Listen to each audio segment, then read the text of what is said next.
Hello everyone. तो हम BSc nursing second year के एमपीएमएसयू के पैथोजेनेटिक्स के प्रीवियस ईयर क्वेश्चन पेपर देख रहे थे।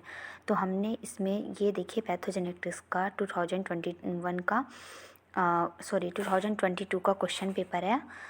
तो इसमें पैथोलॉजी एंड जेनेटिक्स में हमने ये क्वेश्चन देख लिया था। Question number 2, define peptic ulcer sign symptoms. ये क्वेश्चन हमने कंप्लीट कर लिया था।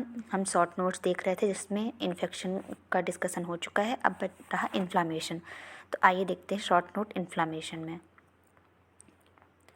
इन्फ्लामेशन का सबसे पहले इंट्रोडक्शन देख लेते हैं। तो inflammation is the part of body defence mechanism और plays a role in healing process.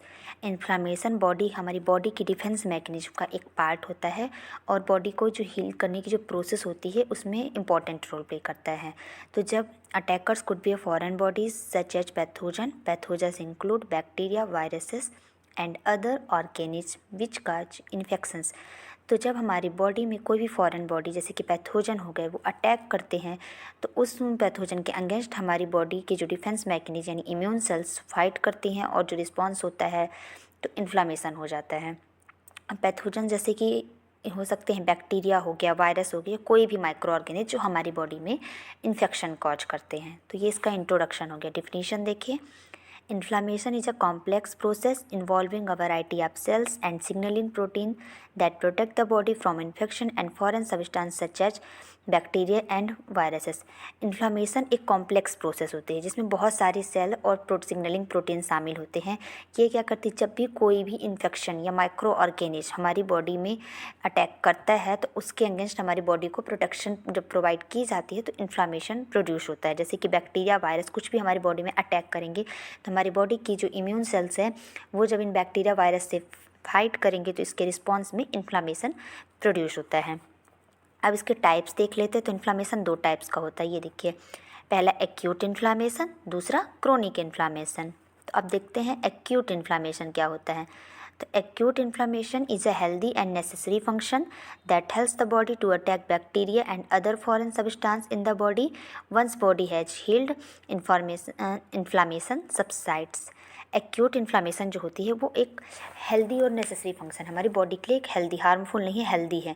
क्या करता है, जब कोई भी बैक्टीरिया या फॉरेन बॉडी या वायरस कुछ भी हमारी बॉडी में अटैक करता है तो हमारी बॉडी उसके अगेंस्ट रिस्पॉन्स करती है। तो रिस्पॉन्स जब करती है तो इन्फ्लामेशन होता है। थोड़ी देर बाद जब बॉडी ने उस पैथोजन को किल कर दिया, डिस्ट्रॉय कर दिया, तो इन्फ्लामेशन कुछ देर बाद अपने आप ही ख़त्म हो जाता है। इसके एग्जांपल देख सकते हैं जैसे कि एक्यूट ब्रोंकाइटिस। अगर ब्रोंकाई में कोई भी बैक्टीरिया, वायरस अटैक करते हैं तो हमारी बॉडी की वहाँ की जो इम्यून सेल्स होती हैं वो रिस्पॉन्स करते हैं, जैसे एक्यूट ब्रोंकाइटिस में इन्फ्लामेशन हो जाता है। ऐसे ही डर्मेटाइटिस, स्किन का इन्फ्लामेशन, साइनोसाइटिस, साइनस का इन्फ्लामेशन। तो एक्यूट इन्फ्लामेशन हेल्दी प्रोसेस, ये हार्मफुल प्रोसेस नहीं है। जब भी कोई पैथोजन हमारी बॉडी में अटैक करता है तो बॉडी की जो इम्यून सेल्स रिस्पॉन्स करती हैं तो इन्फ्लामेशन प्रोसीज होता है। जैसे ही वो बैक्टीरिया, वायरस किल हो जाते, डिस्ट्रॉय हो जाते तो ये इन्फ्लामेशन, एक्यूट इन्फ्लामेशन ख़त्म हो जाता है। क्रोनिक इन्फ्लामेशन क्या होता है, क्रोनिक इन्फ्लामेशन में continue to attack healthy areas if it doesn't turn off it may be as visual as acute inflammation. Chronic inflammation means होता है कि ये एक्यूट इन्फ्लामेशन था, इसने बैक्टीरिया, वायरस को डैमेज मतलब डिस्ट्रॉय कर दिया, डैमेज कर दिया, जो भी बैक्टीरिया, वायरस, पैथोजन आए थे उनको किल कर दिया। बट अगर ये इन्फ्लामेशन की प्रोसेस फिर भी चलती रहेगी तो ये हमारे जो हेल्दी एरिया होते हैं ना, हमारी बॉडी के जो हेल्दी टिश्यू होते हैं उनको डैमेज करने लगेगी। तब ये क्रोनिक इन्फ्लामेशन, जिससे प्रॉब्लम कॉज हो सकती है, डिजीज़ हो सकती है, जैसे कि इन्फ्लामेटरी अर्थराइटिस हो सकता है, अस्थमा और पेरियोडोंटाइटिस हो सकता है, ये डिसीज हो सकती है। अगर इन्फ्लामेशन जब तक पैथोजेंस को किल कर रहा था, मतलब हमारी बॉडी की इम्यून सेल्स और वो इन्फ्लामेशन हो रहा था और फिर इम्यून सेल्स ने वो प्रोसेस बंद कर दी, जैसे बैक्टीरिया, वायरस किल हो गए तो ठीक है। लेकिन बैक्टीरिया, वायरस के किल होने के बाद भी अगर हमारी इम्यून सेल्स अब हमारी बॉडी की हेल्दी टिश्यू को डिस्ट्रॉय करने लगी, डैमेज करने लगी, तब जो इन्फ्लामेशन होता है वो क्रोनिक इन्फ्लामेशन होता है।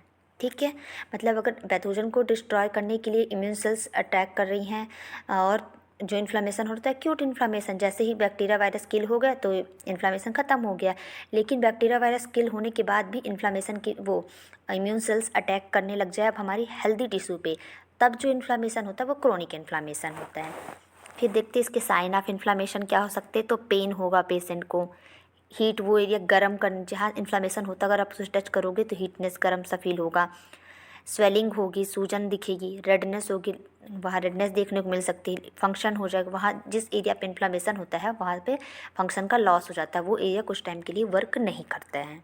तो ये था ओवरऑल इन्फ्लामेशन के बारे में।